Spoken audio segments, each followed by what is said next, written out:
Well, thanks for joining us. I'm Jonathan Armstrong from Cordery, the specialist compliance law firm. I'm pleased to say that Tom Fox is here, the compliance evangelist, all the way from Houston. And Tom, one of the things that's taxing your mind at the moment is developments in Saudi Arabia. What's going on there?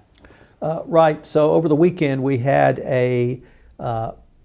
multiple ways to look at this, but we either had a regime consolidation of power, we had an anti-corruption campaign, or perhaps something else. Nevertheless, for the compliance practitioner, I think it's very significant because it centers around anti-corruption. So the King of Saudi Arabia established an anti-corruption commission, and certain multiple, I think 50 Saudi princes were, if not arrested, detained, and they are now being held under house arrest at a very posh hotel in Riyadh. But for the compliance practitioner, this brings up, we can leave the political issues aside at this point because there are significant implications for every compliance practitioner in every company that does business either in Saudi Arabia or with Saudi Arabia. So both inbound and outbound. The best example we could point to as an analogy would be the Chinese anti-corruption crackdown, which has happened over the past few years. But here, think about the number of US and UK companies doing business in the Kingdom of Saudi Arabia. Obviously, I come from the energy capital of the world. That's a major player. So we do lots of business in Saudi Arabia in multiple ways. But then think about the wealth of the Kingdom of Saudi Arabia that's made available for investment literally across the globe.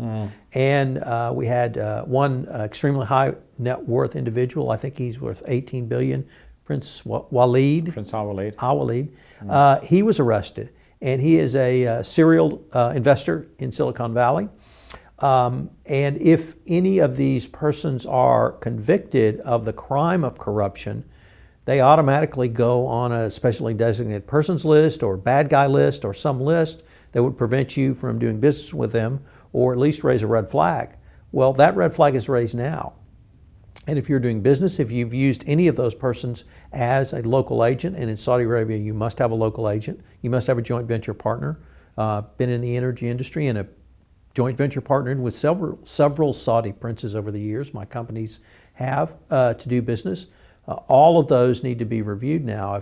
If you're in business in Saudi Arabia, you need to tell your clients, and they need to review those relationships now to see if any of those persons have been arrested, but now also to take a look at all payments that were made. Anything that looks suspicious or funny needs to be absolutely investigated. But also if you've been on the receiving end of money, and here we would point to the Malaysian 1MDB scandal. In the United States, a fair amount of money was invested. The famous movie, The Wolf of Wall Street, was funded largely on monies from J-Lo, the alleged head of MDB, 1MDB, and that company had to give back some of their profits from that movie. There have been numerous forfeiture lawsuits filed in the United States around monies that were allegedly purloined from the Malaysian Sovereign Wealth Fund. So that brings into account any monies that would have come inbound to both the United States and certainly in the United Kingdom as well.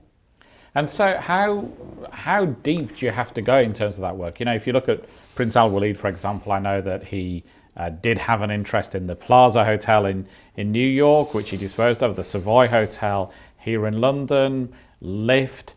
He famously intervened allegedly in Apple when it had its issue over not dealing with bloggers correctly, and told them allegedly to sort it out and make sure that their customer focus was better, and we all know the Apple journey after that. So how deep do you have to go, given that this isn't necessarily you dealing with Saudi entities in Saudi?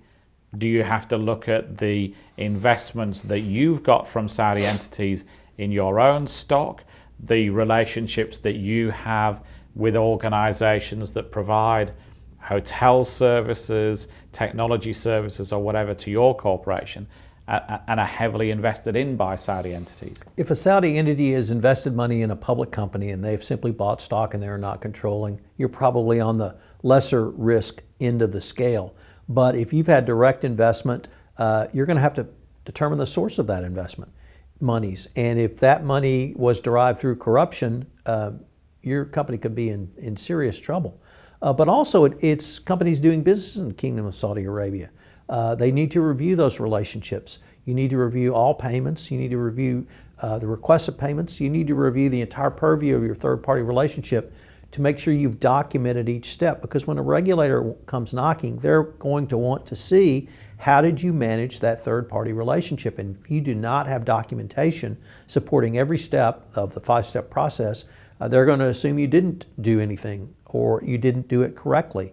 And so at this point, it would be, I would suggest, reviewing the documentation, making sure the documentation's in place, and then taking a deep dive to see either what happened to the money you spent in the Kingdom of Saudi Arabia, or if it's inbound to your company in your country, how did that money get there and where did it come from? Did it come from a tax haven off the Isle of Man?